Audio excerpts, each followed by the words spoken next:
नमस्कार साथियों, मैं नरेंद्र कुमार शर्मा स्वागत करता हूं आपका एग्जाम विथ नरेन के इस यूट्यूब चैनल पर। और आज देखिए हम विराम चिन्ह प्रकार एवं प्रयोग, ये जो टॉपिक हमने कल शुरू किया था इसका शेष भाग, थोड़ा सा भाग शेष रह गया था जिसको आज हम साथियों पूरा करने वाले हैं।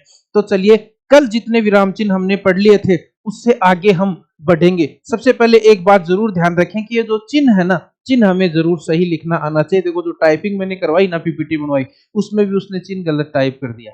तो चिन्ह गलत टाइप कर दिया तो इसलिए मुझे ये सही लिखना पड़ा। क्यों? क्योंकि चिन्ह हम क्या है कि चिन्ह की वर्तनी हम गलत लिखते हैं, ये ध्यान रखना बार बार, है ना। आप सभी ध्यान रखेंगे कि चिन्ह इस तरह से लिखना है।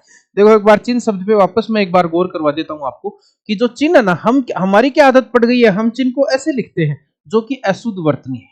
जो कि क्या है बताओ? अशुद्ध वर्तनी है। चिन्ह को या तो आप ऐसे लिखो, ची है न, या तो ये लिखो ये सही है, या फिर आप इसको और इस तरह से भी लिख सकते हो कि ये है के नीचे न लगा दो, है के नीचे न लगा दो, ये भी सही है। लेकिन ये चिन्ह बिल्कुल क्या हो जाता है बताइए?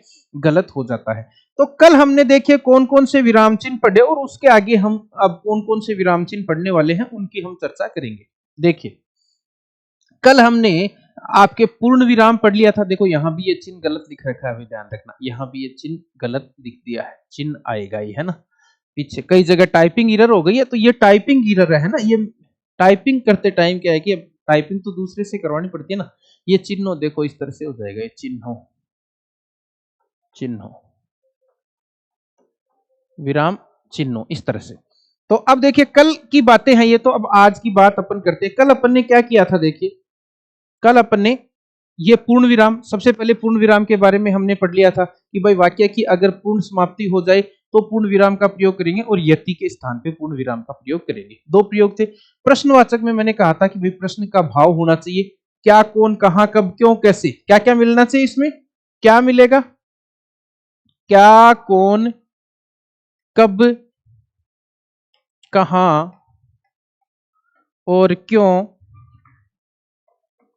कैसे, ये शब्द जब आपको मिले और साथ में प्रश्न का भाव हो, इनके साथ किसका भाव होना चाहिए? प्रश्न का भाव हो। इसका मतलब वहां पर हम प्रश्नवाचक चिन्ह का क्या कर देंगे बताइए? प्रयोग कर देंगे। उसके बाद देखिए ये कल की पढ़ी हुई है, एक बार मैं शॉर्ट में बता रहा हूं, कल हमने पढ़ लिए थे ये चिन्ह। अब देखो विस्मयादि बोधक, तो विस्मयादि बोधक में मैंने कल कहा था कि भाई विस्मय आदि भाव, विस्मय आदि भाव का मतलब है जैसे विस्मय है, घृणा है, हर्ष है, शोक है, ये सभी भाव है उनके आगे। इसके अलावा इसी विस्मयादि बोधक को ध्यान रखना, इसी विस्मयादि बोधक का ही नाम है संबोधन चिन्ह। इसी को क्या कहते हैं? संबोधन चिन्ह। तो अगर आपके संबोधन चिन्ह नाम दिया हुआ जाए तो भी आप यही चिन्ह करोगे, तो भी आप यही चिन्ह करोगे। कल सारे चिन्ह किस किस तरह से लिखे जाते हैं वो हमने चर्चा कर ली थी। तो विस्मय में, इनमें और साथ में संबोधन में और छोटों को आशीर्वाद देने में, वाक्य के अंत में भी इसका प्रयोग होता है। विस्मयादि बोधक का प्रयोग वैसे तो वाक्य के प्रारंभ में किया जाता है सदैव, लेकिन छोटों को शुभकामनाएं देते समय वाक्य के अंत में भी किया जाता है। ये कल की बात कर रहे हैं हम।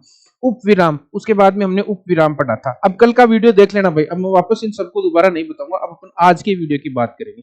तो कल का वीडियो देख के आए आप यहाँ पे, है ना।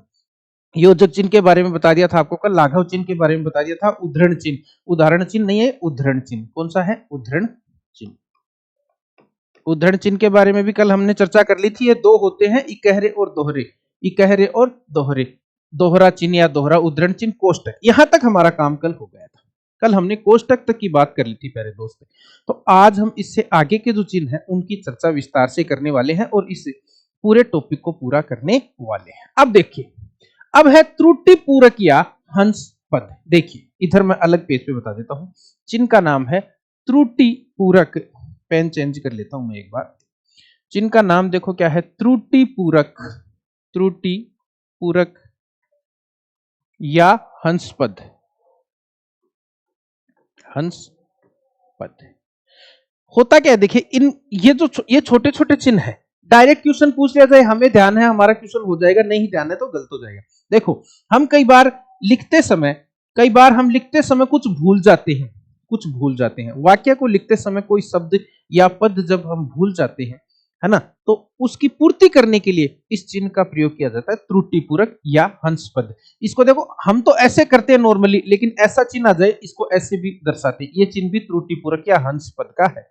कब प्रयोग किया जाता है? जैसे मैंने लिखा राम, राम कल गया। अब मुझे लिखना तो ये था, देखो मुझे लिखना है पूरा वाक्य, क्या लिखना था कि राम कल बाजार गया, राम कल बाजार गया, ये लिखना था। लेकिन लिखते समय जल्दबाजी में मैं भूल गया, बाजार लिखना क्या हो गया, भूल गया। तो अब मैं यहां बीच में जगह है नहीं बाजार लिखने की, तो कैसे लिखूंगा? तो फिर मैं क्या करूंगा, बीच में जगह नहीं है तो इस तरह से ये चिन्ह बना दूंगा, ये है त्रुटि पूरक या हंस पद, और यहां पर लिख दूंगा बाजार। अब जो भी पढ़ेगा ना वो इसको ऐसे पढ़ेगा, राम कल, वो ये त्रुटिपूरक के ऊपर क्या लिख रखा है वो भी पढ़ेगा बीच में, बाजार गया। तो अगर किसी वाक्य को लिखते समय अगर कोई पद या शब्द बीच में छूट जाता है, तो उस शब्द को दर्शाने के लिए जिस चिन्ह का प्रयोग किया जाता है उसे हंस पद या त्रुटिपूरक चिन्ह कहते हैं। इसी का नाम स्मरण चिन्ह या काक पद भी इसी को कहते हैं।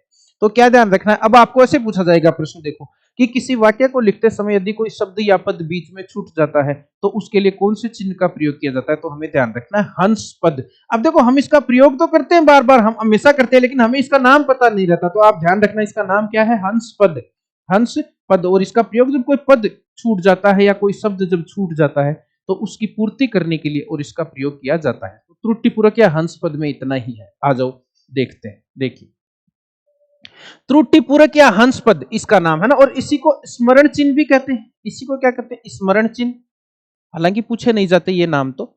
और इसी को काक पद भी कहते हैं, इसी को क्या कहते हैं, काक पद भी कहते हैं। हालांकि कल मैंने इनके सबके चिन्ह अलग से याद करवाए थे, ये चिन्ह होता है देखो, है ना, ये चिन्ह होता है, या फिर इसको ऐसे भी दिया हुआ आ सकता है आपकी एग्जाम में। देखो वाक्य में शब्द छूट जाने पर, बस यही ध्यान रखना, वाक्य में शब्द छूट जाने पर इस पद का क्या किया जाएगा, बताओ, प्रयोग किया जाएगा। जैसे देखो वह रोजाना बाजार जाता है, मान लो मैं बाजार लिखना भूल गया, सुनना, इस वाक्य को मैं दोबारा से लिख रहा हूं, यहां पर मैं लिखूं कि वह रोजाना, वह रोजाना जाता है। अब मैं जल्दबाजी में मैंने क्या किया कि वह रोजाना जाता है यही लिख दिया, फिर मेरे को याद आया कि भाई बाजार और लिखना था बीच में, अब बीच में जगह है नहीं, अब बीच में बाजार कैसे लिखूं, तो उसके लिए ये चिन्ह बना दिया, ये चिन्ह हमने कर दिया, और फिर ऊपर हम लिख देंगे बाजार, क्या लिख देंगे, बाजार, इस तरह से। ये है हंस पद, ये क्या है बताओ, हंस पद या त्रुटिपूरक चिन्ह, यानी त्रुटि, हमसे त्रुटि हो गई, भूल से कोई चीज छूट गई, उसकी पूर्ति कर देगा ये, उसकी क्या कर देगा, पूर्ति कर देगा। बात समझ में आ गई होगी। छोटा सा चिन्ह है लेकिन प्रश्न आता है, हंस पद से मैंने बहुत बार प्रश्न आते हुए देखा है। अब देखो लोप निर्देश चिन्ह, अब कौन सा है, लोप। लोप का मतलब किसी चीज को लोप करना, है ना, लोप का मतलब लोप करना। तो लोप यहां पर किसका लोप करेंगे हम, यानी कोई पद है उसके अंदर से बीच बीच में से पंक्तियों का लोप हम कर दें, शब्दों का लोप कर दें, है ना, उनको गायब कर दें। लोप का मतलब गायब करना। देखना अलग पेज पे अपन देखते हैं, देखो लोप निर्देश चिन्ह, क्या नाम है इसका, लोप निर्देश चिन्ह, लोप निर्देश चिन्ह।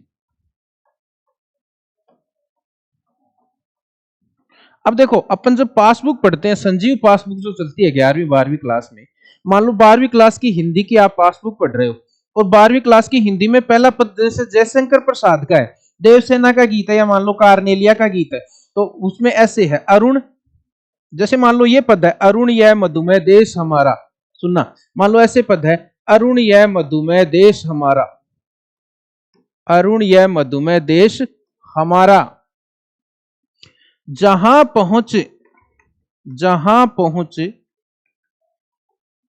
अनजान क्षितिज को, अनजान क्षितिज को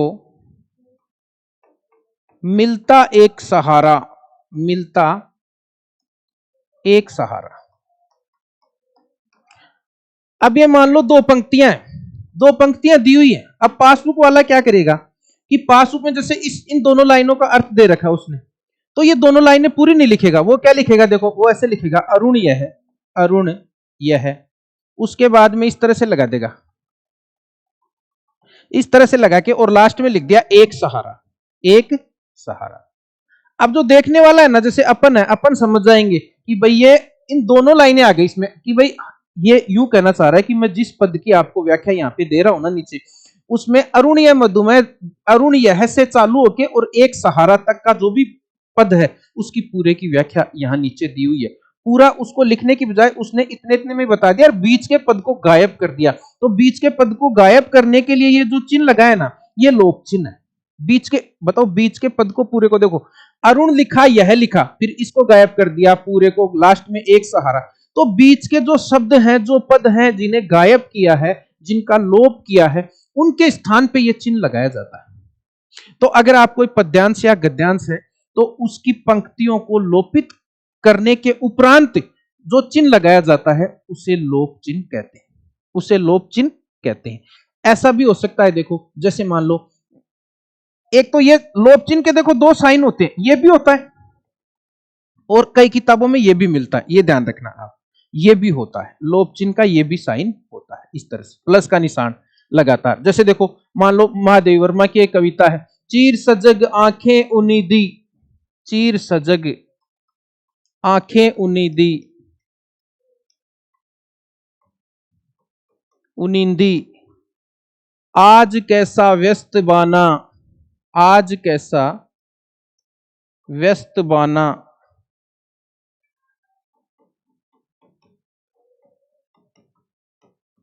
जाग तुझको दूर जाना, जाग तुझको दूर जाना। मान लीजिए ये कविता है, अब ये कविता लिखी हुई है और भी बड़ी लिखी हुई है, मान लो 5-10 पंक्तियां हैं, तो बीच बीच में लाइनें छोड़ रहे हो आप, बीच बीच में लाइनें छोड़ रहे हो। जैसे ये आज कैसा व्यस्त बना, ये लाइन आप छोड़ना चाहते हो और इस लाइन की जगह ये कर दिया, इसका मतलब यह हुआ कि इन दोनों लाइनों के बीच में एक जो पंक्ति है उसका आपने लोप कर दिया और लोप करने के बाद ये चिन्ह लगा दिया।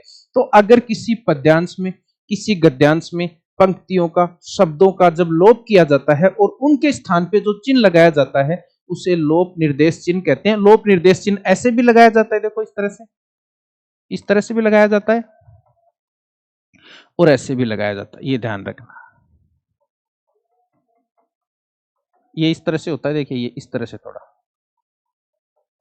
तो दोनों तरह से लोप निर्देश चिन्ह का प्रयोग किया जाता है, ये ध्यान रखना। तो इस तरह के चिन्ह मिल जाए जब भी, है ना, गद्यांश में पद्यांश में पंक्तियों का लोप किया जाता है तो उस स्थान पे ये चिन्ह लगाया जाता है ना। जिस आउटलाइन, जिसके इंग्लिश में कहते हैं जिसको आउटलाइन, इंग्लिश में क्या कहते हैं, आउटलाइन। तो देखते हैं, देखो देखिए लोप निर्देश चिन्ह, लोप निर्देश चिन्ह देखिए इस तरह का होगा, ये देखना, या तो ऐसे या फिर ऐसे,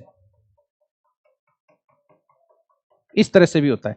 जब वाक्य, सुनना, जब वाक्य या गद्यांश या पद्यांश भी कर सकते हो आप, जब वाक्य या गद्यांश या पद्यांश में कुछ अंश छोड़कर लिखा जाता है, कुछ अंश आपने छोड़ दिया फिर लिखा जाता है, तो जो अंश छोड़ा है ना उसकी जगह जो चिन्ह लगाएंगे उसको लोप चिन्ह कहते हैं, उसको लोप चिन्ह कहते हैं। जैसे देखो ऐसे लिखा, विस्तृत नभ का कोई कोना, जैसे लाइन पूरी ये है, विस्तृत नभ का कोई कोना मेरा न कभी अपना होना, ये है लाइन पूरी, लेकिन इसने क्या किया, विस्तृत नभ लिख दिया, आगे ये डैश डैश डैश डैश लगा दिया, लोप चिन्ह और होना।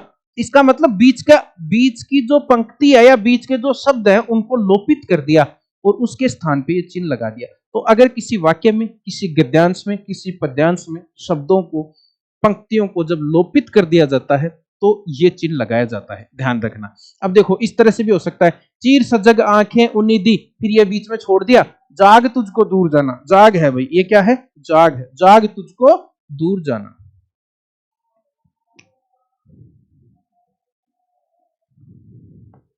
ये ध्यान रखना, ये कई जगह टाइपिंग एरर हो जाती है, तो ये ध्यान रखना। तो बीच की लाइन छोड़ दी, आज के सव्यस्त बाना, जाग तुझको दूर जाना। तो ये दो चिन्ह हो गए आज हमारे हंसपद। हंसपद हम कब काम करेंगे, जब बीच में कोई शब्द छोड़ देते हैं तो हंसपद हो जाएगा। लोप चिन्ह, है ना, हंसपद कब काम किया, तो वाक्य लिखते समय कोई शब्द छूट गया, गलती से छूट गया, तो वो हंसपद वहां पर। और अगर हमने छोड़ दिया उसको, अंश को लोपित कर दिया, तो उस जगह लोप निर्देश चिन्ह। फिर है समानता सूचक। अब देखो समानता सूचक नाम से कई बच्चे कंफ्यूज हो जाएंगे कि सर ये कौन सा चिन्ह होता है। तो अगर मैं इसकी जगह ये कह दूं कि बराबर का चिन्ह, समानता सूचक का मतलब बराबर का चिन्ह, कौन सा चिन्ह, बराबर का, तो फिर आपको होगा कि हाँ अब हमें पता है कि बराबर का चिन्ह होता है, बराबर का चिन्ह तो होता है ये, देखिए। तो समानता दर्शाने के लिए बराबर के चिन्ह का प्रयोग किया जाता है नॉर्मली, जिसको अपन ये इस तरह से लिखते हैं, बराबर का चिन्ह। हिंदी में इसका प्रयोग कम होता है, गणित में ज्यादा होता है। बराबर के चिन्ह का प्रयोग कहां पर होता है, गणित में ज्यादा होता है। हिंदी में कहां प्रयोग होगा, हिंदी में संधि की स्थान पर होगा। देखो समानता सूचक चिन्ह, अब अलग से अपन कर रहे हैं, समानता सूचक चिन्ह, समानता सूचक चिन्ह। समानता सूचक चिन्ह का मतलब बराबर का चिन्ह जो है उसी को हम समानता सूचक चिन्ह कहते हैं। बराबर का चिन्ह यानी किसका चिन्ह? बराबर का चिन्ह। जैसे देखो हिंदी में नॉर्मली संधि में इसका प्रयोग होगा, संधि में। जैसे मैंने कहा रमा, रमा प्लस ईश, रमा प्लस ईश। अब अपन बराबर लगाएंगे, बराबर रमेश, बराबर क्या लगा दिया? रमेश। जैसे मैंने कहा वाक, वाक प्लस दान, अब बराबर लगाना पड़ेगा, वागदान। क्या हो जाएगा? वागदान। तो ये जो बराबर का चिन्ह हम लगा रहे, ये बराबर का या समानता सूचक चिन्ह है। यानी ये जो राम और ईश है ये किसके बराबर है? रमेश के बराबर है। ये दोनों सेम है, ये दोनों क्या है? बराबर है, समानता सूचक है, समानता सूचक है। तो समानता सूचक चिन्ह आप सभी जानते हो, समानता सूचक का मतलब बराबर का चिन्ह, बराबरी दर्शाने के लिए। ये देखो रमा, राम नहीं है, रमा प्लस ईश बराबर रमेश, रमा प्लस ईश बराबर रमेश। अब देख एक ही जगह प्रयोग, समानता सूचक चिन्ह का हिंदी में कहीं प्रयोग नहीं होगा, केवल एक जगह प्रयोग होगा, संधि में। कहां पर प्रयोग होगा? संधि में। अब देखो निर्देशक चिन्ह, अब कौन सा है? निर्देशक चिन्ह। अब निर्देशक चिन्ह की बात करते हैं, सुनना ध्यान से आप सभी। निर्देशक चिन्ह, निर्देशक चिन्ह, निर्देशक चिन्ह। देखो निर्देशक चिन्ह ये इस तरह से, ये बड़ी लाइन होती है ना, इसको निर्देशक चिन्ह कहते हैं, डैश जिसको कहते हैं। अगर इसी लाइन को मैं थोड़ा छोटा कर दूं तो वो उसको बोलते हैं योजक चिन्ह, तो उसका नाम क्या हो जाता है? योजक चिन्ह। ये ध्यान रखना, दोनों चिन्हों में फर्क है, जिसे अंग्रेजी में हाइफन कहते हैं। तो ये जब बड़ी लाइन होगी इस तरह से सीधी, तो ये निर्देशक चिन्ह है, और इसी को थोड़ा सा छोटा कर देंगे तो ये योजक चिन्ह है, जिसे हाइफन कहते हैं, और इसको डैश कहते हैं। इसको इंग्लिश में क्या कहते हैं? डैश कहते हैं। अब निर्देशक चिन्ह का प्रयोग देखो कहां कहां होता है, ध्यान से देखना। दो चीजें याद रखो, निर्देशक चिन्ह की कितनी चीजें याद रखो? दो। एक तो उद्धरण से पहले, उद्धरण से पहले, उद्धरण से पहले, उद्धरण से पहले। उद्धरण का मतलब कोटेशन, कोटेशन जो होता है ना, किसी का कोटेशन, किसी का कथन अगर हम लिख रहे हैं तो उससे पहले, उद्धरण से पहले। अभी समझाएंगे आपको, देखिए उद्धरण से पहले किसी का कथन आप लिख रहे हो। जैसे मैं यूं कहूं कि गांधी जी ने कहा, मैं क्या कहूंगा? गांधी जी ने, गांधी जी ने, गांधी जी ने कहा। अब कहा लिख के फिर हम गांधी जी का कोटेशन लिखेंगे। गांधी जी ने क्या कहा? कि सदा, सदा सत्य की, सदा सत्य की जीत होती है। सदा सत्य की, बताओ क्या होती है? जीत होती है। अब ये गांधी जी का कोटेशन या उद्धरण है। अब इस उद्धरण से पहले ये चिन्ह लगेगा ऐसे, गांधी जी ने कहा, कहा के बाद में, और उद्धरण से पहले ये चिन्ह लगेगा, ये चिन्ह लगेगा निर्देशक चिन्ह। तो उद्धरण से पहले यानी किसी का कोटेशन आप कह रहे हो कि जयशंकर प्रसाद ने ये कहा है, प्रेमचंद ने ये कहा है। जैसे कल एक कथन मैंने लिखवाया था कि मुंशी प्रेमचंद ने कहा है, तो जो कहा है या कहा, उसके आगे निर्देशक चिन्ह लगाओ, उद्धरण से पहले। तो ये उद्धरण का मतलब कोटेशन हो गया, जिसके आप देखो आपने चिन्ह भी लगाया, उद्धरण चिन्ह, डबल दोहरा उद्धरण चिन्ह। तो उद्धरण से पहले एक चीज और आप ध्यान रखना, कल ही बताया था आपको कि उद्धरण से पहले, उद्धरण से पहले अल्प विराम का प्रयोग भी कर सकते हैं। ध्यान रखना, उद्धरण से पहले दोनों चिन्हों का प्रयोग कर सकते हो आप। उद्धरण से पहले निर्देशक चिन्ह का प्रयोग भी कर सकते हैं, उद्धरण से पहले अल्प विराम का प्रयोग भी कर सकते हैं। तो उद्धरण से पहले अल्प विराम का प्रयोग भी कर सकते हैं, ये आगे आएगा अल्प विराम में। अल्प विराम जब पढ़ोगे ना तो वहां पर भी आएगा, उद्धरण से पहले अल्प विराम का प्रयोग भी कर सकते हैं। तो दोनों का हो सकता है। अब मैंने ये बात क्यों बताई आपको, यहीं पर क्यों बताई? कर सकते हैं यहीं पर इसलिए बताई क्योंकि मैंने ये बता दिया कि उद्धरण से पहले निर्देशक चिन्ह का प्रयोग करते हैं। अब मैं अल्प विराम पर डालूंगा, वहां पे भी यही चीज बताऊंगा कि भाई उद्धरण से पहले अल्प विराम का यानी कोमा का प्रयोग भी कर सकते हैं। तो फिर आप वहां कहोगे कि सर दोनों जगह कैसे? दोनों जगह होता है। उद्धरण से पहले निर्देशक चिन्ह का प्रयोग भी होता है और उद्धरण से पहले अल्प विराम का प्रयोग भी होता है। यानी कुछ ऐसे स्थान है जहां दो दो विराम चिन्हों का प्रयोग आप कर सकते हो, वो हमें क्लियरली याद रखना है। अब देखो दूसरा, नाटकों के संवाद में, नाटकों के संवाद में, नाटकों के संवाद में, नाटकों के संवाद में, यानी नाटकों में कोई पात्र का संवाद है और पात्र का संवाद आप बोल रहे हो, है ना? तो पात्र के संवाद को जब लिखित रूप में हम लिख रहे हैं तो उस पात्र के संवाद से पहले और पात्र के नाम के बाद में निर्देशक चिन्ह का प्रयोग करते हैं। कैसे? देखो, मान लो कोई नाटक है, रामायण का नाटक है, मान लीजिए रामायण का नाटक है, तो रामायण का नाटक या महाभारत का नाटक है, महाभारत का नाटक मान लो मैंने लिख दिया युधिष्ठिर, युधिष्ठिर, युधिष्ठिर। अब मैंने युधिष्ठिर के आगे ये निर्देशक चिन्ह लगा दिया, इसका मतलब ये है कि अब मैं युधिष्ठिर क्या बोलेगा वो संवाद लिखने जा रहा हूं। जैसे मैंने कहा कि मैं युधिष्ठिर का संवाद है, मान लो मैं आपको वचन देता हूं, मैं आपको वचन देता हूं कि हम पांचों भाइयों में से किसी को भी चुन सकते हो, किसी को भी चुन सकते हो। यानी ये युधिष्ठिर का संवाद हो गया कि भाई पांचों भाइयों में से कोई से को भी चुन लो, कोई से को भी हरा दो। अब मान लो युधिष्ठिर ने ये कहा, तो ये आगे लिखना, ये युधिष्ठिर बोल रहा है, युधिष्ठिर का संवाद है, युधिष्ठिर का क्या है? संवाद। तो इसलिए निर्देशक चिन्ह। कल मैंने आपको बताया था कि संवादों से पहले उपविराम का भी प्रयोग करते हैं। देखो, इसके दोनों ही प्रयोगों में दूसरे और भी आ सकते हैं, यानी संवादों से पहले आप उपविराम का प्रयोग भी कर सकते हो, ये ध्यान रखना। तो इसके दोनों प्रयोग। अब युधिष्ठिर, अब मान लो आपको श्री कृष्ण का संवाद लिखना है, तो फिर ऐसे लिख दोगे श्री कृष्ण या कृष्ण लगा के ऐसे लिख सकते हो कि भैया आपको सोच समझकर वचन देना चाहिए था, वचन देना चाहिए था। तो अब ध्यान रखना, ये यहां निर्देशक चिन्ह लगा देता हूं ना, ये निर्देशक चिन्ह। तो निर्देशक चिन्ह इस तरह का बड़ा डेप्थ दो ही आप याद रखेंगे। एक तो किसी के कोटेशन से जस्ट पहले आप उद्धरण या आपके निर्देशक चिन्ह का प्रयोग करेंगे, उद्धरण से पहले या कोटेशन से पहले। दूसरा, नाटकों के संवादों को जब लिखित रूप में लिखेंगे तो किसी भी पात्र का जो संवाद है उन संवादों में भी निर्देशक चिन्ह का प्रयोग किया जाएगा। जैसे युधिष्ठिर का संवाद है तो युधिष्ठिर के आगे ये निर्देशक चिन्ह लगा दिया, श्री कृष्ण का संवाद है तो श्री कृष्ण के आगे निर्देशक चिन्ह लगा दिया, ये ध्यान रखना है।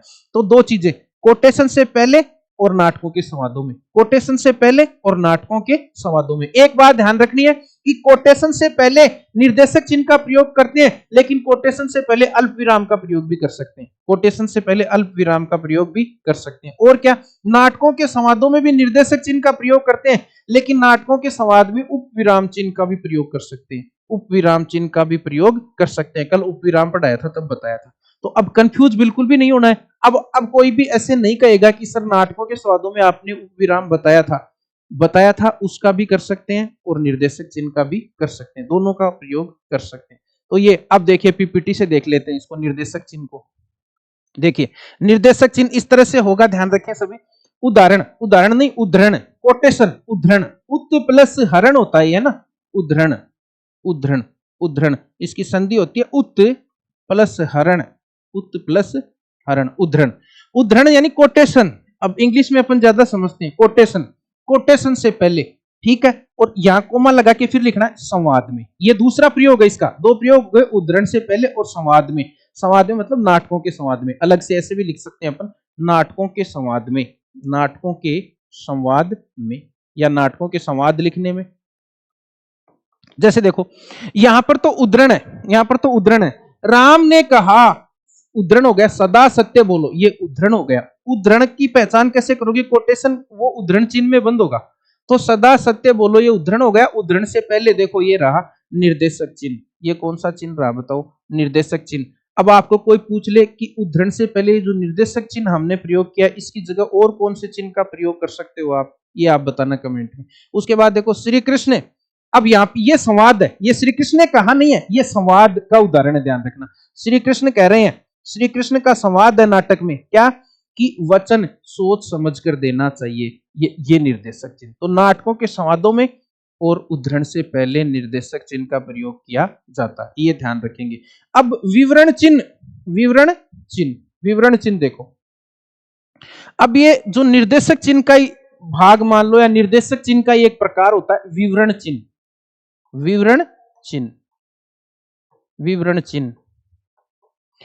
चिन्ह में आप क्या करोगे? देखो इसका निशान तो ऐसे बना लो, निर्देशक जो चिन्ह है ना, इतना बड़ा तो नहीं करेंगे। ये निर्देशक चिन्ह है, इसके पहले ये लगा दो, ये विवरण चिन्ह हो गया। ये क्या हो गया बताओ? विवरण चिन्ह हो गया।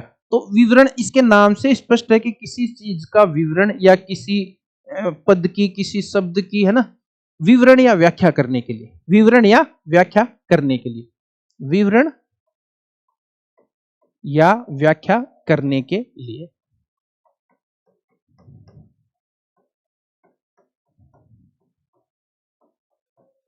विवरण या व्याख्या करने के लिए, है ना, कोई भी शब्द है, कोई भी पद है, कोई परिभाषा है, उसका विवरण या व्याख्या करने के लिए। जैसे मैं ऐसे कहूं कि संज्ञा, संज्ञा,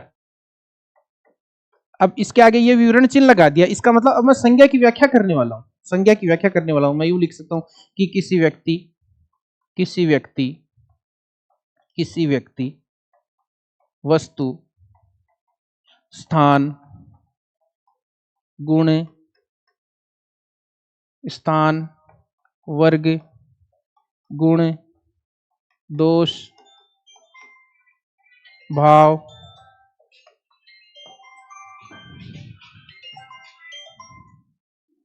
भाव, विचार आदि के नाम को, आदि के नाम को संज्ञा कहते हैं। संज्ञा कहते, या आदि का बोध कराने वाले शब्दों को क्या कहते हैं? संज्ञा कहते हैं। अब देखो, इस संज्ञा के बारे में विवरण हो गया, व्याख्या हो गई, तो ये विवरण चिन्ह, तो विवरण या व्याख्या करने के लिए नंबर एक बात, इसके नाम से हो गया एक प्रयोग, तो इसके नाम से हमने तैयार कर लिया कि भाई विवरण चिन्ह, इसका मतलब विवरण या व्याख्या करने के लिए। एक क्या होता है, प्रार्थना पत्र जब आप लिखते हो, ये ध्यान रखना, प्रार्थना पत्र में, प्रार्थना, प्रार्थना पत्र में विषय के बाद, प्रार्थना पत्र में विषय के बाद, कैसे? जैसे मान लो आपको 2 दिन की छुट्टी लेनी है स्कूल से, 2 दिन की छुट्टी लेनी है, तो अपन प्रार्थना पत्र लिखा करते थे ना, तो यूं लिखते हैं विषय, और ये विषय लगाने के बाद ये चिन्ह लग जाएगा, विवरण चिन्ह, और फिर लिखोगे 2 दिन का, 2 दिन का अवकाश चाहने हेतु, 2 दिन का अवकाश चाहने हेतु। इस तरह से आप इसको कर दोगे। तो 2 प्रयोग याद रखो विवरण का, एक तो इसके नाम से हो जाएगा कि विवरण या व्याख्या करने के लिए, विवरण या व्याख्या करने के लिए, और एक प्रार्थना पत्र में विषय के बाद, प्रार्थना पत्र में विषय के बाद। देखो पीपीटी में देख लो, देखिए विवरण चिन्ह, एक तो विवरण या व्याख्या के लिए, विवरण या व्याख्या के लिए, और एक हो जाएगा प्रार्थना पत्र में विषय के बाद, प्रार्थना पत्र में विषय के बाद। ये 2 ही प्रयोग है। जैसे देखो, संज्ञा के 3 प्रकार होते हैं, यहां पूर्ण विराम नहीं आएगा भाई, ये आएगा विवरण चिन्ह, गलत लगा दिया यहाँ पे, देखो इस तरह से लगाना है। संज्ञा के 3 प्रकार होते हैं, फिर विवरण चिन्ह लगेगा, फिर कौन सा चिन्ह लगेगा? विवरण चिन्ह, फिर व्यक्तिवाचक, जातिवाचक एवं भाववाचक। तो ये विवरण हो गया। एक विषय के बाद, विषय के बाद आपको समझाई दिया, विषय 2 दिन का अवकाश चाहने हेतु, विषय के बाद में आप प्रयोग कर लोगे। तो ये चिन्ह हो गए। देखो आज हमने अभी तक कौन कौन से चिन्ह पढ़े? त्रुटि पद या हंस पद, जब कोई पद छूट जाए गलती से तो उसके लिए त्रुटि पद। लोप में क्या होता है, हम कोई कविता लिख रहे हैं, बीच बीच में लाइनें छोड़ रहे हैं, या कोई गद्य लिख रहे हैं, बीच बीच में लाइनें छोड़ रहे हैं, तो वहां पर लोप चिन्ह का प्रयोग किया जाएगा। उसके बाद में कौन सा है? समानता सूचक बराबर का, तो सभी को पता है, समानता दर्शाने के लिए। उसके बाद निर्देशक चिन्ह, निर्देशक चिन्ह के 2 प्रयोग याद रखने हैं, कोटेशन से पहले और नाटक के संवाद लिखने में, ठीक है। और उसके बाद विवरण चिन्ह, विवरण या व्याख्या करने के लिए, और प्रार्थना पत्र में विषय के बाद, प्रार्थना पत्र में विषय के बाद। उसके बाद देखो ये आप देख लेना,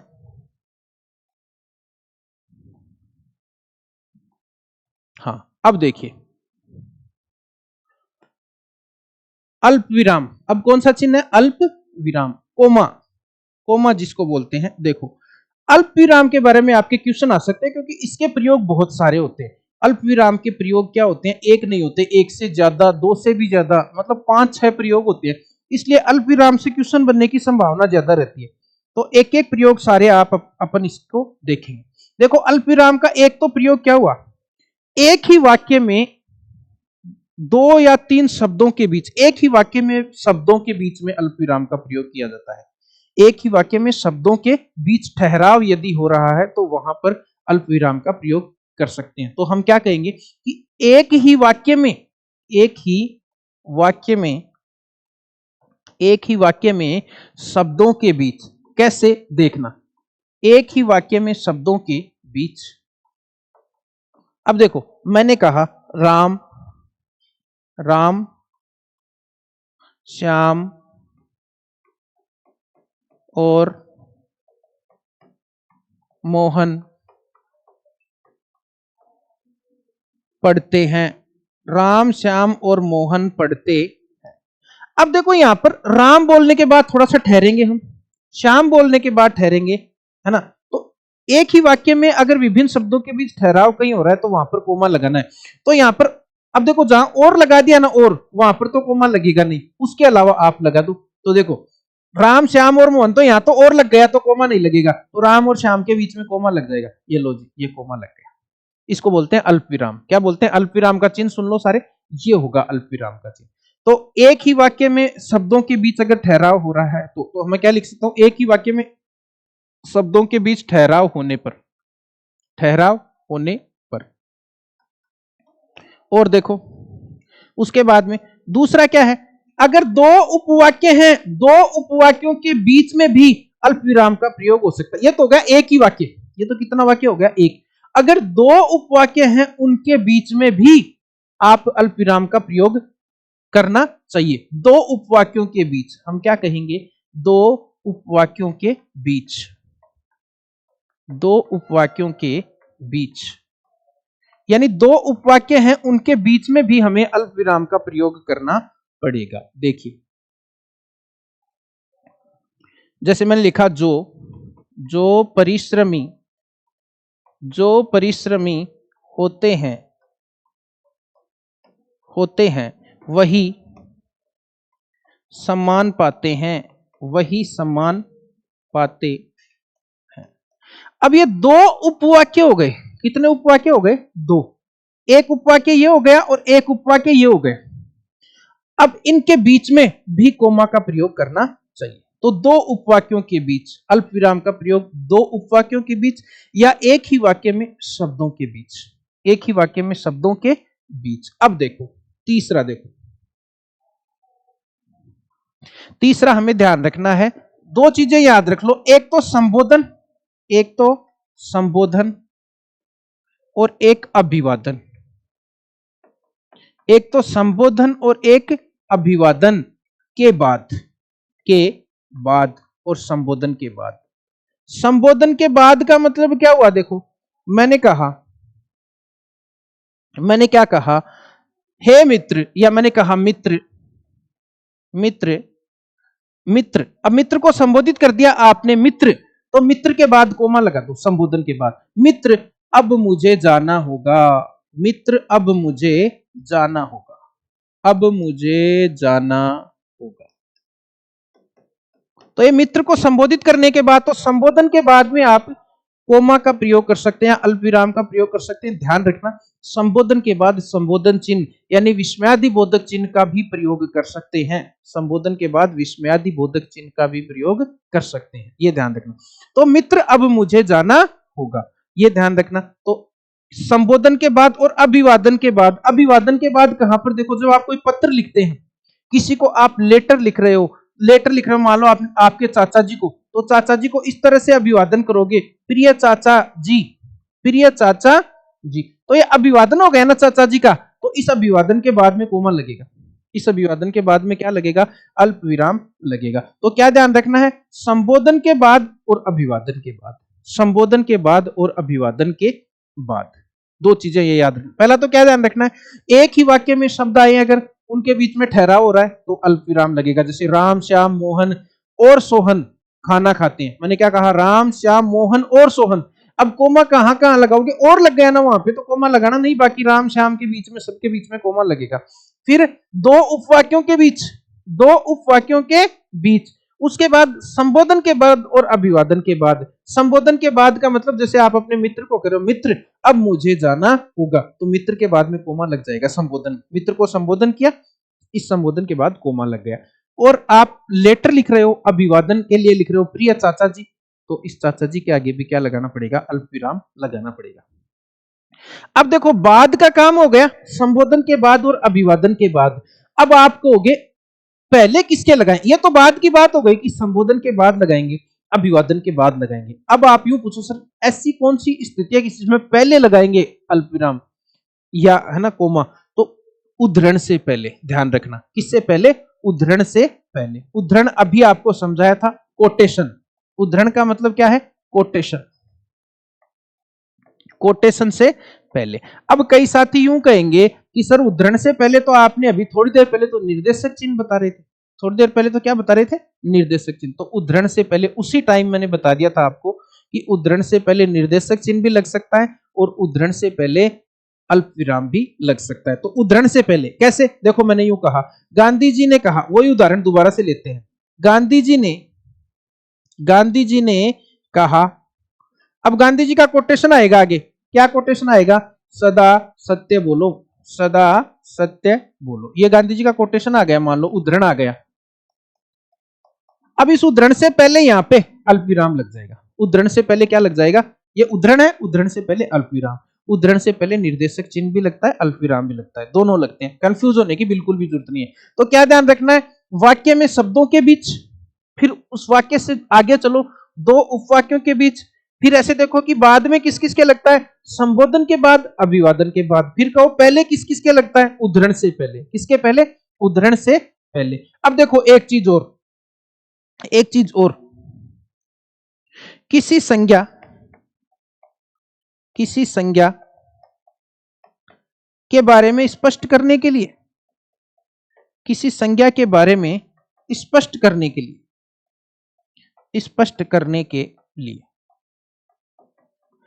किसी संज्ञा या किसी शब्द के बारे में स्पष्ट करने के लिए, है ना, जब स्पष्ट करते हैं, जब उसकी व्याख्या करते हैं किसी संज्ञा की, तो उस समय भी जब उसको स्पष्ट करते हैं तो उस स्थिति में भी आपके किसका प्रयोग किया जाता है, अल्प विराम का प्रयोग किया जाता है, दोनों तरफ। कैसे, सुनना, जैसे मैं क्या कहूं, इसको मैं मिटा देता हूं, इसका स्क्रीनशॉट ले लेना आप। अब देखो, अब मैं क्या कह रहा हूं कि नरेंद्र जी, अब ये संज्ञा हो गई, नरेंद्र जी क्या हो गई, संज्ञा हो गई। अब इस संज्ञा के बारे में स्पष्ट करना है, संज्ञा के बारे में क्या करना है, स्पष्ट करना है। तो स्पष्ट क्या कहेंगे, जो हमें हिंदी पढ़ाते हैं,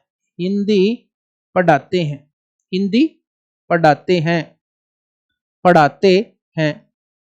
अब देखो ये इसकी व्याख्या हो गई, इस संज्ञा की क्या हो गई, व्याख्या हो गई, या संज्ञा के बारे में हमने बता दिया। तो संज्ञा की जब आप व्याख्या करो या किसी शब्द की जब व्याख्या करो तो दो जगह अल्प विराम लगेगा। कितनी जगह अल्प विराम लगेगा, दो जगह। यानी जो व्याख्या आपने की ना, व्याख्या उसके दोनों तरफ, उसके पहले भी और उसके बाद में भी, पहले भी और बाद में भी। यानी नरेंद्र जी जो हमें हिंदी पढ़ाते हैं वह मंडावरा के हैं, ये हो गया। अब क्या हुआ, इसकी व्याख्या हो गई। अब मान लो मैंने कहा सीता, अब कौन सी सीता, संज्ञा, उसकी व्याख्या कर रहा हूं मैं। सीता जो हमारी क्लास में पढ़ती है, जो हमारी कक्षा में पढ़ती है, सीता जो हमारी कक्षा में पढ़ती है, सीता जो हमारी कक्षा में पढ़ती है,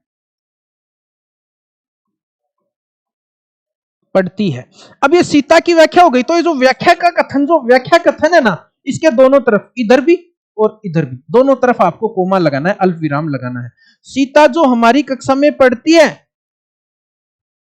कल नहीं आएगी।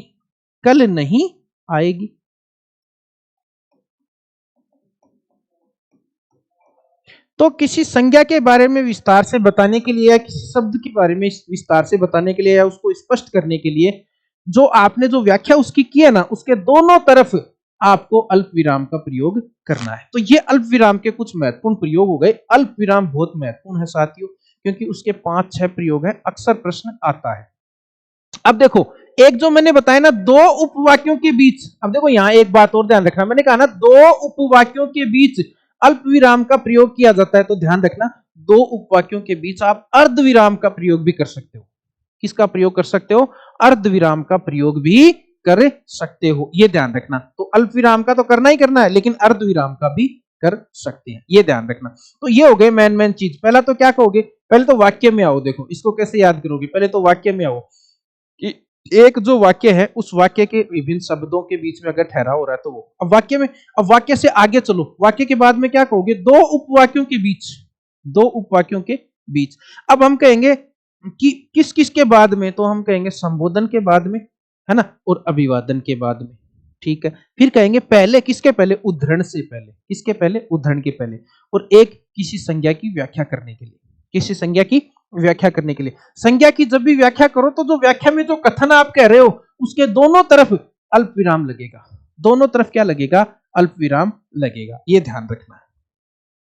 आइए पीपीटी में और देख लेते हैं। देखो, एक ही वाक्य में शब्दों के बीच, पहला बता दिया था आपको, ये पहला प्रयोग है इसका, एक ही वाक्य में शब्दों के बीच, जैसे देखो राम, श्याम और अनिल पढ़ रहे हैं, तो और जहां लग गया ना, और की जगह तो आप लगाओ मत, और की जगह तो आप लगाओ मत अल्प विराम।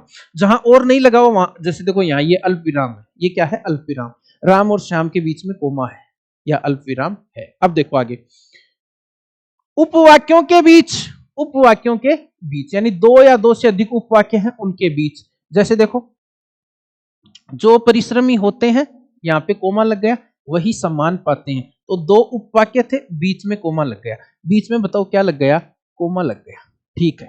तो उसके बाद देखो, संबोधन के बाद और अभिवादन के बाद, यानी किसी को संबोधित कर रहे हैं, जैसे मैं कह रहा हूं मित्रों, मित्रों आज मैं जा रहा हूं, मित्रों आज मैं जा रहा, तो ये मित्रों के बाद ये कोमा लग गया, ये क्या लग गया बताओ, कोमा लग गया। उसके बाद देखो, अभिवादन के बाद, किसके बाद, अभिवादन के बाद, अभिवादन देखो, अभिवादन के बाद यहां पे दिया हुआ नहीं है उदाहरण, अभिवादन के बाद का ये उदाहरण देख लेना।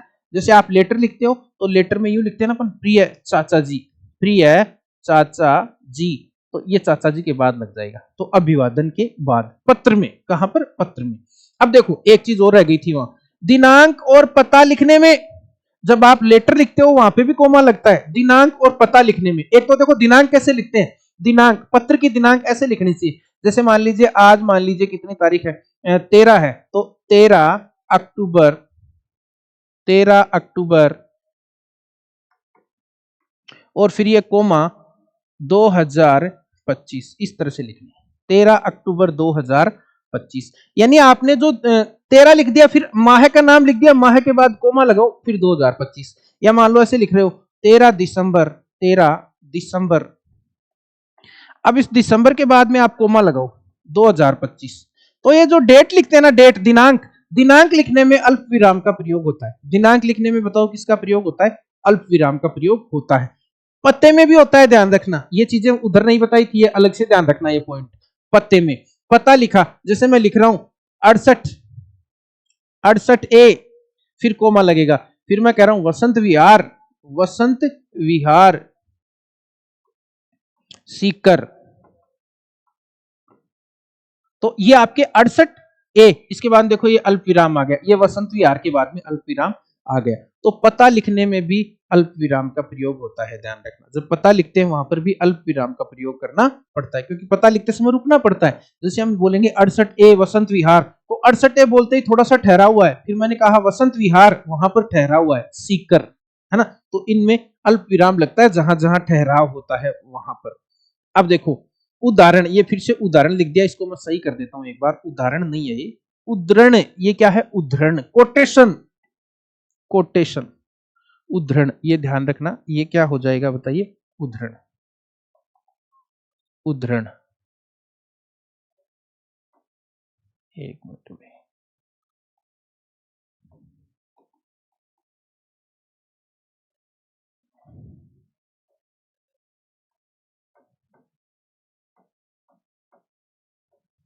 उद्धरण, उद्धरण है ना, उद्धरण से पहले, किससे पहले, उद्धरण से पहले। मैं इधर और लिख देता हूं, ये ऐसे लिखा है मैंने, देखिए उद्धरण, इस तरह से लिखा है उद्धरण। उत प्लस हरण, ये संधि होती है ना, तय का दय बन जाता है, है का धय बन जाता है। उद्धरण से पहले यानी कोटेशन से पहले, यहां और लिख देता हूं उद्धरण, उद्धरण से पहले, कोटेशन जो होता है ना उससे पहले। तो कोटेशन से पहले ये आपको बता दिया है। जैसे देखो यहां पर देखो पते में हो गया, प्रिय मित्र, अभिवादन के बाद कोमा लग रहा है, इधर 64A, यहां पे कोमा लगेगा, जयपुर, ठीक है। देखो दिनांक में देखो इस तरह से 5 नवंबर, नवंबर के बाद कोमा, नवंबर के बाद कोमा। अब देखो ये उद्धरण, मैंने कहा पृथ्वी गोल है, पृथ्वी गोल है, तो ये कोटेशन हो गया या उद्धरण हो गया, कोई कथन हो गया मान लो, तो ये उद्धरण चिन्ह लगा हुआ है, उद्धरण है, उद्धरण से पहले आप कोमा का प्रयोग कर देंगे, कोमा का प्रयोग कर देंगे। अब देखो, अब एक चीज और भाई, एक इसमें एक चीज और ऐड करो आप, है ना, एक चीज और ऐड करो, यहां पर बहुत महत्वपूर्ण है, ये ऐड और कर लेना जरूर। क्या ध्यान रखना है, भावातिरेक में शब्दों पर बल देने के लिए ध्यान रखना, भावातिरेक में, भावातिरेक यानी भावों का अतिरेक हो जाए, भावातिरेक में शब्दों पर बल देने के लिए, शब्दों पर बल देने के लिए,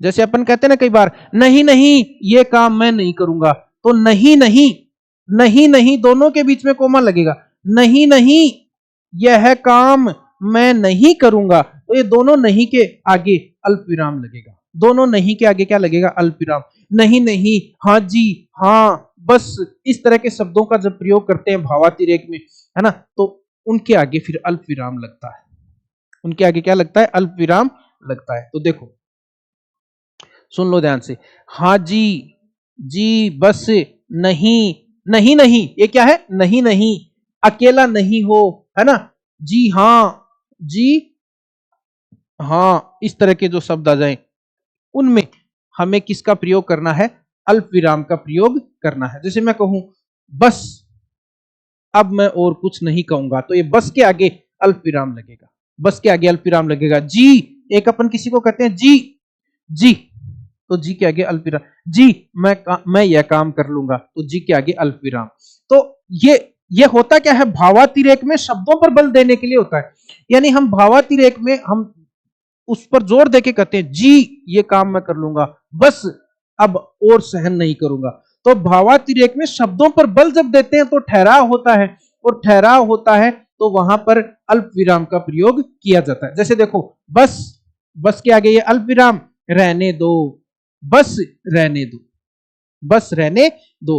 तो देखो इस तरह के शब्द आ जाए, हाँ जी, जी बस, नहीं नहीं, नहीं, जी हाँ बस, अतः, अतएव, निष्कर्षतः, है ना, अच्छा, इस तरह के शब्द जब आपको मिले तो इनके आगे कोमा का प्रयोग होगा। जैसे मैंने कहा अच्छा मैं यह काम कर लूंगा, तो अच्छा के आगे कोमा आ गया। अब देखो बस रहने दो, तो बस के आगे तो कौन कौन से शब्द, ये याद रखना, है ना, इसी को यूं कह सकते हैं कि भावातिरेक में शब्दों पर बल देने के लिए, यानी हम किसी के साथ बातचीत कर रहे हैं और किसी बातचीत में उन शब्दों पर विशेष बल देना है भावातिरेक में, है ना, भावनाओं के हिसाब से, है ना, भावों का अतिरेक होने पर, तो फिर हमें अल्प विराम का प्रयोग करना चाहिए। जैसे देखो इस तरह के शब्द आ जाए, हाँ जी, जी बस, नहीं नहीं, नहीं नहीं ये क्या है, नहीं नहीं, तो नहीं नहीं आ जाए ना दो बार, तो दोनों के आगे अल्प विराम लगेगा, दोनों के आगे क्या लगेगा, अल्प विराम। नहीं, अकेला नहीं आ जाए, जी हाँ बस, अतः, अतएव, अच्छा, निष्कर्षतः, ये शब्द आ जाए ना, इनके आगे आपको अल्प विराम लगाना है। एक होता है कुछ शब्दों के स्थान पर, कुछ शब्दों के स्थान पर, कुछ शब्दों के स्थान पर कैसे, जैसे देखो जब राम आया, जैसे ये कथन ऐसे लिखना चाहिए था, जब राम आया तब श्याम सो रहा था, क्या था, जब राम आया तब श्याम सो रहा था, तो यहां तब की जगह हमने अल्प विराम लगा दिया, तब की जगह क्या लगा दिया बताओ, अल्प विराम लगा दिया। तो कुछ शब्दों के स्थान पे भी अल्प विराम का प्रयोग किया जाता है, और ये मैंने आपको बता ही दिया पहले से ही, संज्ञा और सर्वनाम के विषय में सूचना देने के बारे में, और सूचना से पहले और बाद में दोनों ध्यान रखना। जब किसी संज्ञा और सर्वनाम की व्याख्या करनी है, उसके बारे में सूचना देनी है, तो सूचना से पहले और बाद में। कैसे, देखो नरेंद्र, अब नरेंद्र के पहले कोमा लग जाएगा, जो हमें हिंदी पढ़ाते हैं, जो हमें हिंदी पढ़ाते हैं, तो इस वाक्य के दोनों तरफ कोमा है, वाक्य के दोनों तरफ क्या आ जाएगा, अल्प विराम आ जाएगा। यानी किसी संज्ञा के बारे में जब सूचना दे रहे हैं, तो वो जो सूचना आपने लिखी है उसके दोनों तरफ, यानी उसके पहले भी अल्प विराम और उसके बाद में भी अल्प विराम, ये ध्यान रखना। तो ये खूब सारे तो आपको बता दिए पीछे, एक दो जो नए आए हैं वो ध्यान रखना, जैसे दिनांक में, पते में, ये हाँ जी, जी बस, इस तरह के शब्दों में। और इसके अलावा ये ध्यान रखना कुछ शब्दों के स्थान पे भी अल्प विराम का प्रयोग किया जाता है। तो ये इतने सारे प्रयोग हैं, आप अलग से याद रखेंगे। तो एक देखो पीपीटी जो थी उसमें कुछ चीजें और ऐड करवा देता हूं मैं इसमें। तो आप क्या ध्यान रखेंगे, देखो ये हो गए 5 प्रयोग। तो एक भावातिरेक में शब्दों पर बल देने के लिए कैसे, कौन कौन से शब्द आए देखो, जैसे जी हाँ, जी हाँ, हाँ जी, हाँ जी, मान लीजिए जी, ठीक है, बस, इस तरह के शब्द आए, बस, अच्छा, अतः, इस तरह के जो शब्द आ जाए, अतएव, इस तरह के शब्दों के आगे एक और लिख लेंगे इधर, क्या लिख लेंगे, और पते और दिनांक में, पता व दिनांक में, पता व दिनांक आपको समझा ही दिया, पता व दिनांक में। और एक क्या कहेंगे, एक ये कहेंगे कि कुछ शब्दों के स्थान पर, कुछ शब्दों के स्थान पर,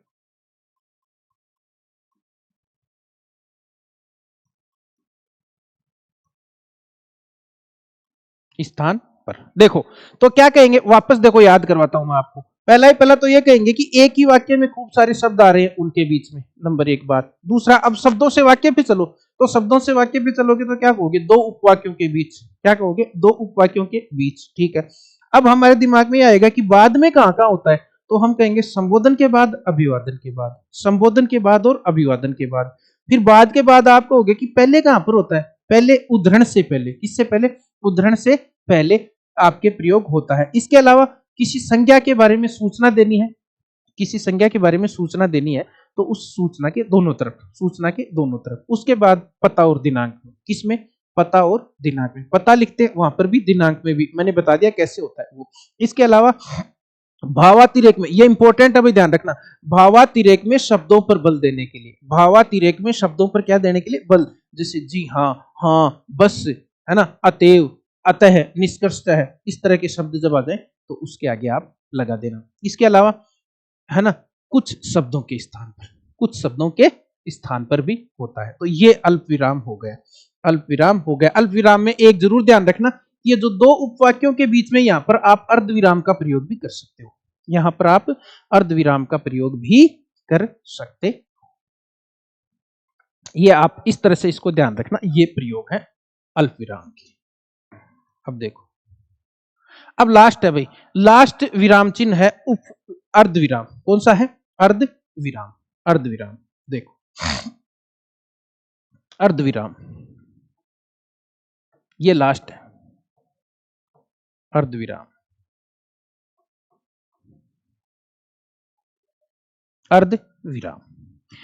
एक बात आप सभी सुन लो, पहले तो अर्धविराम का चिन्ह कैसा होता है, देखिए अल्प विराम का जो चिन्ह था ना, उसके ऊपर बिंदु लगा दो, ये अर्धविराम का चिन्ह हो जाएगा, ये किसका चिन्ह हो जाएगा, अर्धविराम का चिन्ह। नंबर एक बात, एक मेरा कथन सुन लो सारे, अर्धविराम का प्रयोग जहां जहां आप करोगे वहां अल्प विराम का प्रयोग भी कर सकते हो, सुन लो इस बात को ध्यान से, अल्प विराम का जहां जहां प्रयोग, है ना, अर्धविराम का जहां जहां प्रयोग करोगे वहां अल्प विराम का प्रयोग भी कर सकते हो, ये ध्यान रखना है। तो देखो कौन कौन से प्रयोग है, एक बात, पहला पहला सुनो, यदि दो, यदि दो उपवाक्य, यदि दो उपवाक्य, यदि दो उपवाक्य पर, परंतु, किंतु, क्योंकि, क्योंकि, इसलिए, वरन, अर्थात, अर्थात आदि शब्दों से जुड़े हों, आदि शब्दों से जुड़े हों,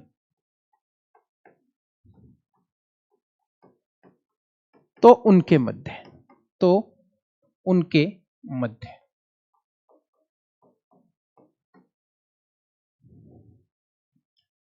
अगर दो वाक्यों में, दो वाक्यों के बीच में या दो उपवाक्यों के बीच में लेकिन, किंतु, परंतु, पर, क्योंकि, इसलिए, वरन, अर्थात इस तरह के शब्दों से अगर दो उपवाक्य जुड़े हुए हैं तो उनके मध्य अर्धविराम का प्रयोग किया जाएगा। देखना, उदाहरण से समझना, देखो उसने, या ऐसे कह सकते हैं राघव ने, राघव ने, राघव ने बहुत मेहनत की, बहुत मेहनत की, बहुत मेहनत की, इसलिए, इसलिए वह आरएस इसलिए वह आरएस परीक्षा में सफल हो गया। आरएस परीक्षा में सफल हो गया। अब देखो ये दो उपवाक्य, एक उपवाक्य तो ये हो गया राघव ने बहुत मेहनत की, एक उपवाक्य हो गया, एक क्या हो गया, इसलिए वह आरएस परीक्षा में सफल हो गया।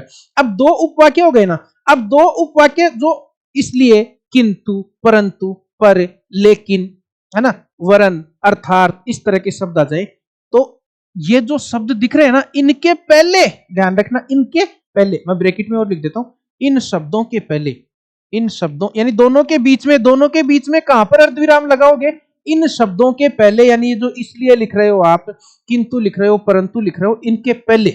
तो ये पहले हमने लगा दिया, इसलिए के पहले लगा दिया कि राघव ने बहुत मेहनत की इसलिए वह आरएस परीक्षा में सफल हो गया। तो इसलिए के पहले क्या लग गया बताओ, अर्धविराम। अर्धविराम ये नहीं लगेगा, ये लगेगा अर्धविराम। इसलिए के पहले मैंने क्या लगा दिया बताओ, अर्धविराम लगा दिया। बताओ क्लियर है अर्धविराम की पहली बात।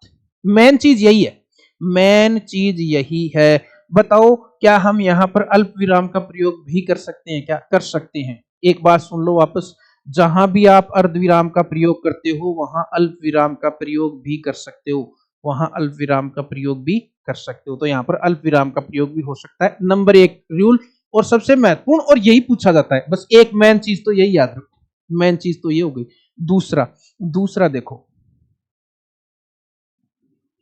जब बहुत सारे उपवाक्य, जब बहुत सारे उपवाक्य एक साथ जुड़े हों तो प्रत्येक उपवाक्य के बाद, यानी उपवाक्यों की एक श्रृंखला हो, हम क्या कर सकते हैं, उपवाक्यों की एक क्या हो, श्रृंखला हो, तो उसमें प्रत्येक उपवाक्य के बाद, प्रत्येक उपवाक्य के बाद,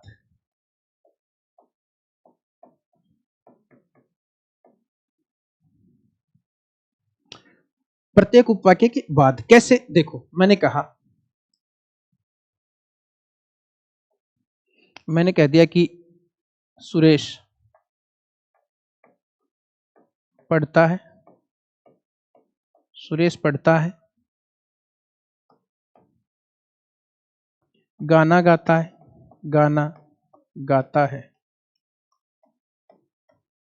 और क्रिकेट खेलता है, क्रिकेट खेलता है।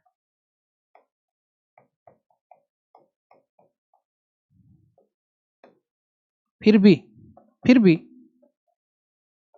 अपने माँ बाप की सेवा करता है, फिर भी अपने माँ बाप की क्या करता है, सेवा करता है, माँ बाप की सेवा करता है। अब देखो बहुत सारे उपवाक्य हो गए, पढ़ता है, गाना गाता है, क्रिकेट खेलता है और साथ में अपने माता पिता की सेवा भी करता है। तो ये बहुत सारे उपवाक्य हो गए ना, सबके बीच में जो उपवाक्य समाप्त हो रहा है उनके बीच में अर्धविराम लगा दो, उनके बीच में क्या लगा दो बताओ, अर्धविराम। सभी के बीच में क्या लगा दो, अर्धविराम लगा दो। तो उपवाक्य, बहुत सारे उपवाक्य जब एक साथ जुड़े हो या उपवाक्यों की श्रृंखला हो तो प्रत्येक उपवाक्य के बाद अर्धविराम लगेगा। प्रत्येक उपवाक्य के बाद क्या लगेगा बताइए, अर्धविराम लगेगा। इसका स्क्रीनशॉट ले लेना। अब देखो आगे तीसरा, देखो तीसरा, बस 3 ही प्रयोग है। अर्धविराम का जहां कहीं भी प्रयोग करेंगे वहां पर अल्प विराम का प्रयोग भी कर सकते हैं, इसमें कोई पूछने वाली बात नहीं है। अब देखो तीसरा लास्ट, ठीक है, परस्पर विरोधी कथनों के मध्य, परस्पर विरोधी कथनों के मध्य, बस ये 3 ही उपयोग हैं भाई, अर्धविराम के 3 ही प्रयोग ध्यान रखने। परस्पर विरोधी कथनों के बाद, परस्पर विरोधी कथनों के बाद, देखना परस्पर विरोधी कथनों के बाद, जैसे वह संघर्ष करता रहा, वह संघर्ष करता रहा, लोग आनंद लेते रहे, लोग आनंद लेते रहे, लोग आनंद लेते रहे।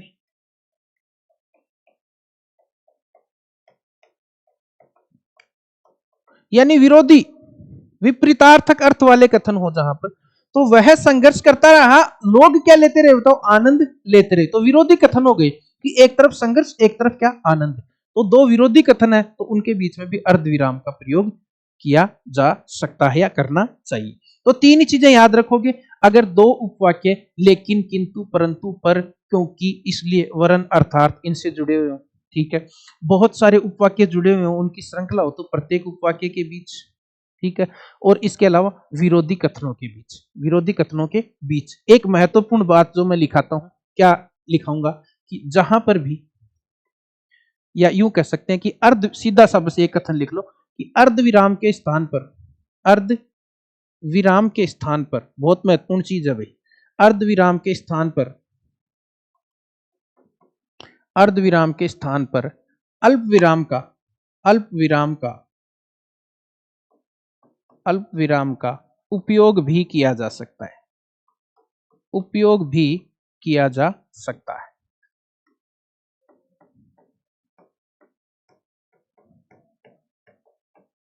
किया जा सकता है, यानी अर्धविराम है तो उसकी जगह आप अल्पविराम का प्रयोग भी कर सकते हो प्रत्येक जगह। अब पीपीटी से देख लेते हैं एक बार अर्धविराम, पीपीटी से एक बार अर्धविराम देखो।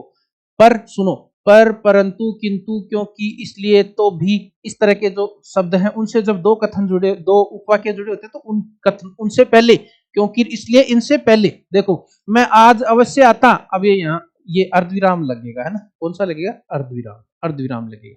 मैं आज अवश्य आता किंतु सर्दी बहुत तेज थी, सर्दी क्या थी, बहुत तेज, तो अर्धविराम लगाया, ध्यान रखना बीच में क्या लगाया, अर्धविराम, है ना, इस तरह से लगा देता हूं मैं, चलो अलग से आप देखो।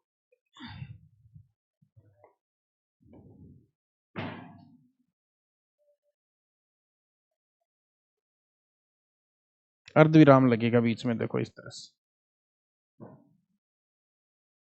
इस तरह से अर्धविराम लगा देना है। फिर देखो, विरोधपूर्ण कथनों को अलग करने के लिए, विरोधपूर्ण कथनों को अलग करने के लिए, विरोधी कथनों के लिए, जैसे देखो, भगत सिंह नहीं रहे, वे अमर हो गए। अब एक में तो कह रहा है नहीं रहे और दूसरे में क्या कह रहा है, वे अमर हो गए, तो विरोधी कथन हो गए, तो इनके बीच में, दो विरोधी कथनों के बीच में।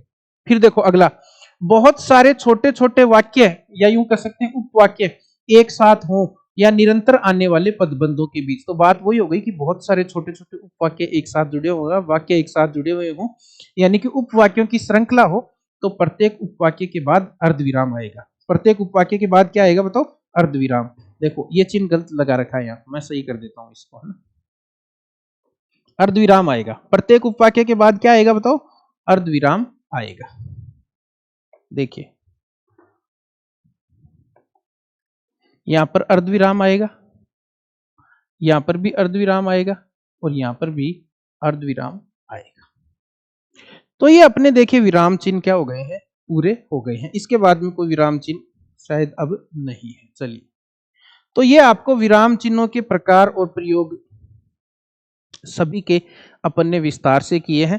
तो देखिए, विराम चिन्हों से यही प्रश्न आएंगे, या तो वो चिन्ह पूछ लेगा कि हंस पद का चिन्ह किस प्रकार होता है, अर्धविराम का चिन्ह किस प्रकार होता है, अल्प विराम का चिन्ह किस प्रकार होता है। तो सारे चिन्हों के बारे में मैंने कल के वीडियो में बता दिया, ठीक है। उसके बाद में दूसरा क्वेश्चन वो ये कर सकता है कि अल्प विराम के बारे में पूछ लिया, 3-4 कथन दे दिए, तो उनमें से एक स्टेटमेंट गलत होगा, तो सारे मतलब हमें उन चिन्हों के उपयोग के बारे में, तो देखो ज्यादा उपयोग किसके हैं, अल्प विराम के ज्यादा उपयोग है, अर्धविराम के ज्यादा उपयोग है।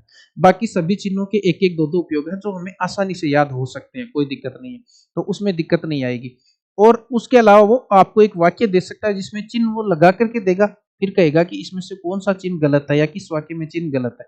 तो कुल मिला के हमें दो चीजें मोस्टली जरूर याद होनी चाहिए विराम चिन्हों के बारे में। क्या, एक तो क्या कि एक तो प्रत्येक विराम चिन्ह का चिन्ह, यानी हंस पद किस तरह से लिखा जाता है, लाघव चिन्ह कैसे लिखा जाता है, अर्धविराम कैसे लिखा जाता है, एक तो वो ध्यान होनी चाहिए। एक प्रत्येक चिन्ह का कहाँ कहाँ प्रयोग होता है ये हमें पूरा डिटेल से ढंग से याद होने चाहिए।